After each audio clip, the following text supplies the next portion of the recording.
My husband and I got a video from our son the other night that he sent to our family group chat. He was having a sleepover at a friend's house with a couple of his best buddies. And here's the funny thing that you should know about middle schoolers. They're always surprising you. Middle school parents, can I get an amen? You know exactly what I mean. So this friend who was hosting these boys, he has 2 younger brothers. And these younger brothers happened to have a bin full of superhero costumes. We had this same type of bin when our boys were younger. They would choose one for a Halloween costume and then rotate through the others when they were playing, and I loved it. We loved when they would dress up. But I'll be the first to admit I did not expect my now middle schooler and his friends to put on costumes that were way too small for them, masks and all, and send us a 5-second video saying, "Avengers, assemble!" All of us parents got such a kick out of this video. And even though the boys might roll their eyes when we pull this video out again at their high school grad parties, which we will do, they will understand our sentiment. Friendships are so important.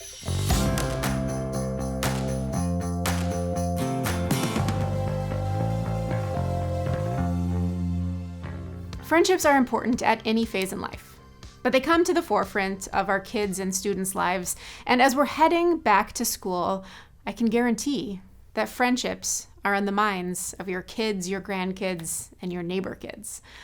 They're wondering which of their friends are going to be in their classes or their activities. Which friends will they sit with at lunch? Which friends can they have sleepovers with as summer comes to an end? And here is the thing about friendships. We love when they're fun and funny and filled with smiles and superhero costumes. But we all know that's not always the case. When we truly love and care for those friends, our relationships come with hard things too. And as our kids are thinking about all the what-ifs around their friendships, I think it's important for us to remind them that true friendships include more than just laughter. There will be tough times too. In the book of John, there is a story about Jesus and a man named Lazarus. The Bible tells us that Jesus is traveling with his disciples, and it's closer to the end of his life. So that's when more of the authorities start to get suspicious of Jesus.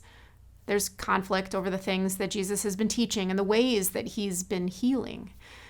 And in chapter 11, we hear that Mary and Martha send word to Jesus that the one he loves, Lazarus, their brother, is sick. So Jesus makes a decision to travel back to the place where they live, back to Judea. And the disciples speak up. They're concerned about this plan because just a short while ago, Jesus had been in that very region, and the people had tried to stone him, to drive him away. But Jesus insists. So they make their way to the home of his friend Lazarus. By the time Jesus gets there, Lazarus has died. And the story is long. If you read the full thing, you can see that Jesus actually knew his friend would die and that he would rise again. But listen to this part of the story that starts in verse 33. When Jesus saw Mary weeping and the Jews who had come along with her also weeping, he was deeply moved in spirit and troubled. "Where have you laid him?" he asked. "Come and see, Lord," they replied. And then we hear the shortest verse in the Bible, John 11, verse 35. Jesus wept. Even though Jesus knew that Lazarus would be raised from the dead, his emotions over his friendship caught a hold of him because they were real emotions. We can presume that Jesus and Mary and Martha and Lazarus, they had made memories together. They'd shared joys and laughter and the long conversations that build friendships. And now, when the really hard stuff surfaces, like any of us would do, Jesus weeps. So today, whether it's you or the kids in your life who are pondering friendships as they head back to school, I hope you can remember that it's not all rainbows and roses. Dressing up in superhero costumes and taking a video is amazing. Don't get me wrong, we need plenty of that. But true friendship also means that we have to deal with the hard emotions too.